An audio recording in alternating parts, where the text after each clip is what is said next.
Welcome to the CascadiaSports.net Seahawks post-game report. I'm Osvita Mara area. There's really no way to couch this win, this loss, the win for the Carolina Panthers, and the devastating 30-24 loss by the Seattle Seahawks. Devastating in that look. This has become a broken record in terms of the Seahawks' inability to stop the run. Today, the Panthers duo of running backs, Donate Freeman and Chuba Hubbard, both had 74 yards rushing. Hubbard had the one touchdown.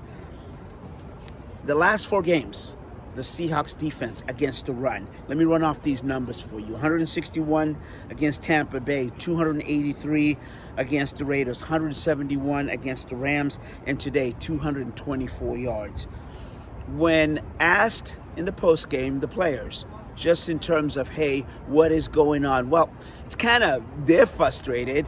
And over here, it's like, I don't know what to tell you, because they know what the issue is, but they cannot seem to fix it. So what is the issue? Guys aren't in the place where they're supposed to be in terms of their run fits. And then if they are, they're not making the tackles. So it's kind of this circular, ongoing situation that is really frustrating the players, the coaches, and most, and the fans as well. So here is what some of the players inside the locker room had to say about the defense's inability to stop the run. Got to keep fighting. It's a tough one for us. We needed that. 3rd week in a row, guys just running the ball on us. So until we find an answer for it, that's what we're going to get. 3 more days. That's what the Niners about to do. It is not like you guys don't look at this on film. You've got a game plan that's in place. What's not happening on game day? Guys got to make tackles. When we fit it right, guys ain't making tackles. When we don't fit it right, the ball get through. So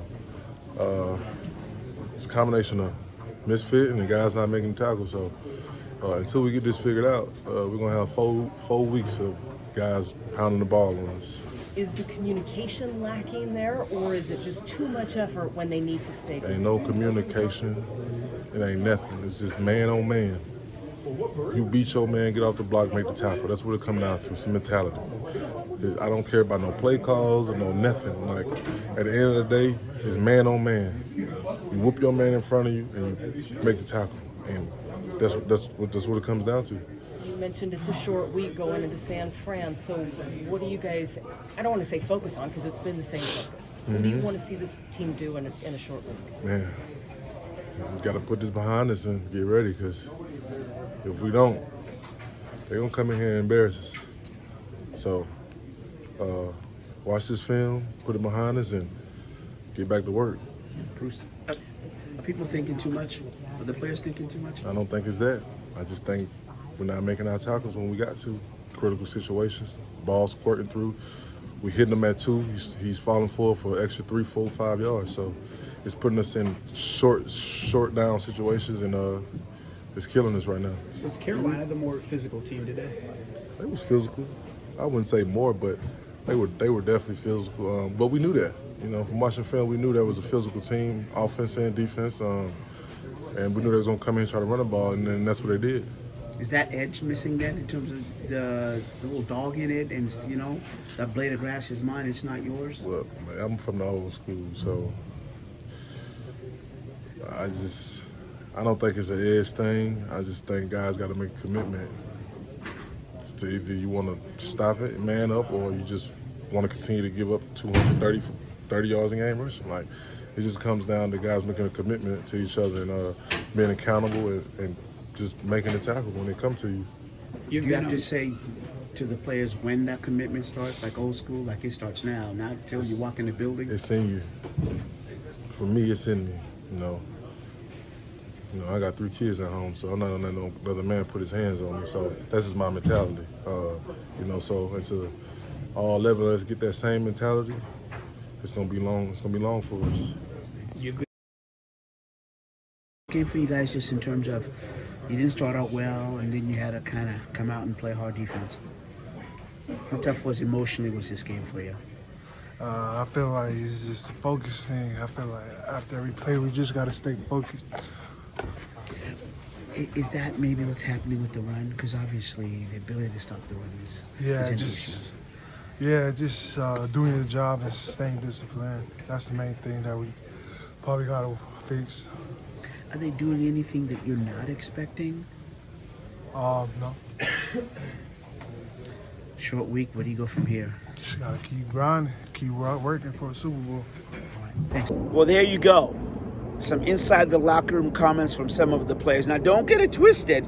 We're not just going to blame this loss on the defense. Yes, they cannot stop the run, but the offense's inability to execute at the right time is also costing the Seahawks. Geno Smith threw for 264 yards today, 3 touchdowns and 2 interceptions. And everybody on that offense is to blame. Sure, Geno came back and Mr. Cool, calm. You like that about your leader. But the offensive line, their inability to block at the right time, right, to open up the running lanes as well. Seahawks rushed for 41 yards today. That's it, 41 yards. So you can't stop the run and you can't run. That's a bad recipe. There's the lack of pass blocking as well. So, look, part of the issue with the line is that today the Seahawks were 6 of 13 on third down, which is 43%.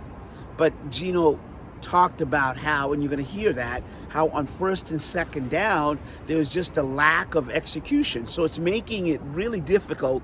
They're behind the chains on third down. Here is what Geno and offensive line Abe Lucas had to say about the team's inability to run the ball.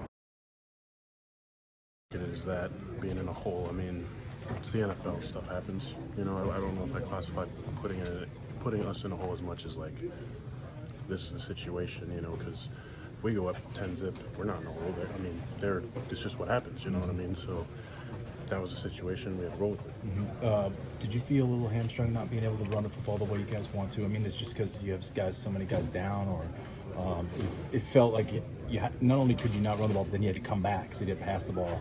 You said, did I feel what? Did you feel like you were at a disadvantage because you couldn't run the ball a little bit? I mean, I like to run the ball, of course, but you know, I'll do whatever asked. I mean, that's just the way it kind of crumbled today. We didn't run a lot and we passed a lot, so that's the way it is. You know, certainly did that enough in college, right? So I mean, it's just kind of adapting to the situation. Mm-hmm.